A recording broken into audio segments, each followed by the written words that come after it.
Et bonjour les pandas, aujourd'hui on va parler de drogue, plus précisément de tabac. On sait aujourd'hui que 85% des cas de cancer du poumon sont dus au tabac, que les poumons d'un fumeur contiennent jusqu'à 5 kg de particules dues à la cigarette, bref, c'est pas top.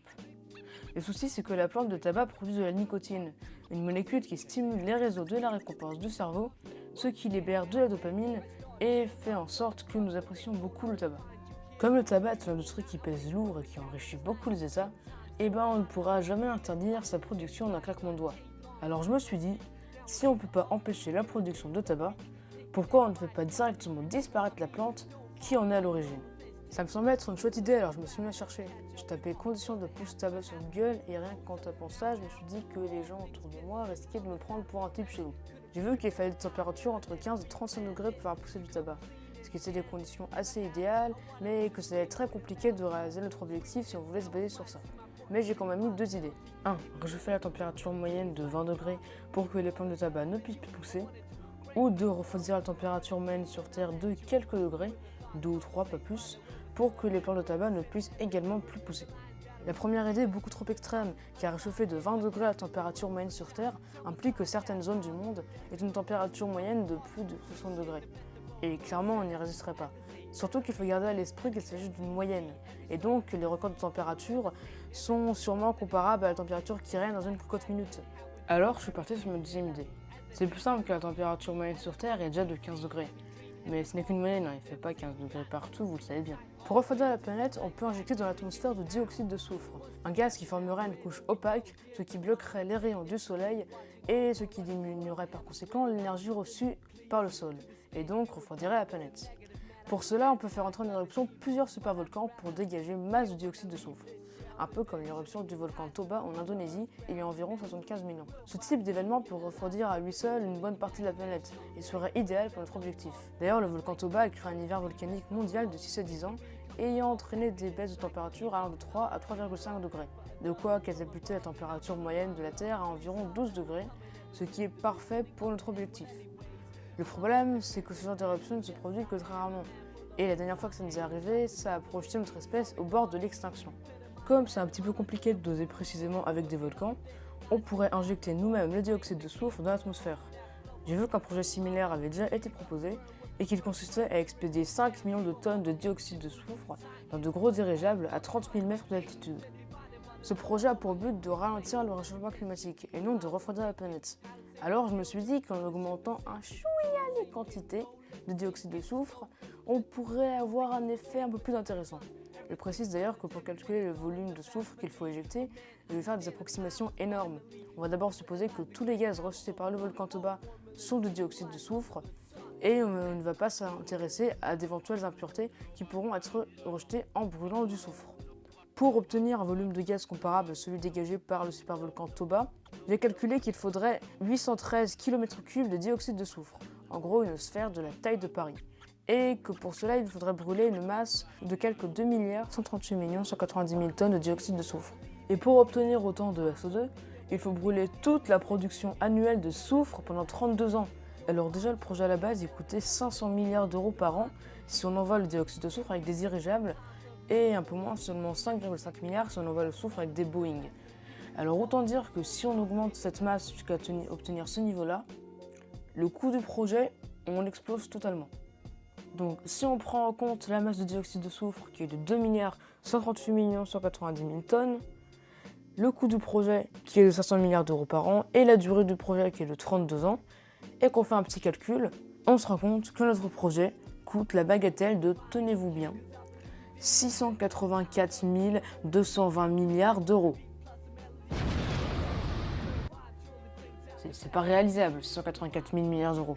Je vous rappelle qu'on a une alternative avec des Boeing 747 qui coûte, elle, 5,5 milliards d'euros par an.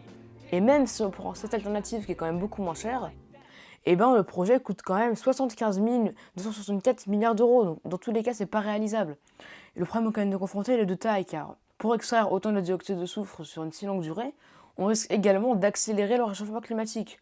Donc si on accélère le réchauffement climatique, il faudra encore plus refroidir la planète. Donc miner encore plus de soufre. Donc réchauffer la planète. Donc reprendre encore plus de dioxyde de soufre. Donc c'est sans fin notre histoire. Ça ne s'arrêtera pas. Cette solution n'est pas bonne. Donc pour changer la température de la Terre, c'est un peu mort. Ce qu'on pourrait faire par contre serait faire mourir le tabac dans son propre écosystème. Comme on l'a vu au début de la vidéo, la plante de tabac utilise de la nicotine et s'en sert comme insecticide contre les éventuels insectes qui viendraient l'attaquer. Ce qu'on pourrait faire, ce serait élever des insectes provenant d'Amérique centrale. Par sélection humaine, garder se développant des caractéristiques leur permettant de découper les molécules de nicotine. Et à chaque génération, on répète l'opération, on garde les individus qui ont des défenses permettant de rester à la nicotine, jusqu'à obtenir une armée d'insectes qui résistent tous à la nicotine.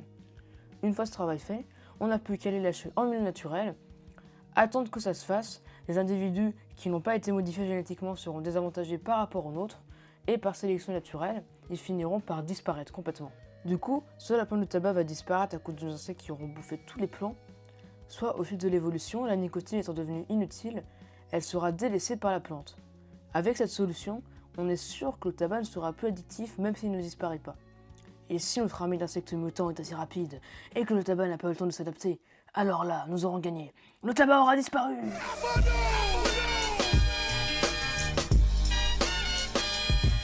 Ouais, le problème avec la sélection naturelle, c'est que ça prend en général beaucoup de temps et qu'on ne sait pas exactement combien de temps ça va prendre pour obtenir une version de gène qui permettra aux insectes de résister à la nicotine. Et que donc on n'est pas garanti d'avoir une disparition du tabac en moins de 10 ans. Mais heureusement, ces dernières années, une nouvelle méthode a été inventée pour faire des modifications génétiques directement dans le génome des êtres vivants. On l'appelle la méthode CRISPR-Cas9. Je ne vais pas vous expliquer en détail comment elle fonctionne, mais en gros, on introduit une protéine nommée Cas9 qui a été programmée pour modifier un gène précis à côté du gène à modifier. Dès que le gène a été trouvé par la Cas9, cette dernière coupe l'ADN au bon endroit. Comme l'ADN va chercher à reconstruire le bout coupé, on peut introduire un gène, ici un gène permettant de rester à la nicotine, à côté du gène coupé.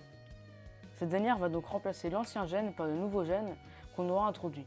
On obtiendra donc des insectes résistants à la nicotine.